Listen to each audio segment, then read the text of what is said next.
Hello Anoop. ओ अनूप, का हो भैया? ये बताओ लौकी खाओगे? का ही दादा, ये कैसे कैसे लौकी देवे के बात करता? अरे सोचो मत, ये बताओ खाओगे? हाँ। ये गोलका है, ये लमका है, बताओ कौन सा खाओगे? अरे भैया घरे बोआइल बा तो गोलका लमका का देखे के बा, दोनों दे दो। दोनों ले जाओ।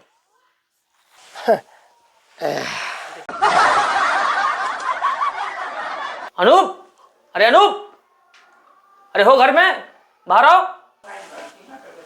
अरे का हो भैया? ये बताओ, आज तुमको मैंने दो दो लौकी दिया, गोलका और लमका लेके आए हो, खाए हो। अरे उसका कुछ पैसा वैसा होता है? करकट है, पानी है, तेल है, घाम है, उसको सींचना पड़ता है तब लौकी होता है। थोड़ा दिमाग उमाग लगाया करो भाई। जेवना के डर रहल हो उहे भइल, इस सरवा कबो सुधर ना सकेला। कितना भइल तो लौकिया के? अरे भाई कितना क्या, 150 दे दो।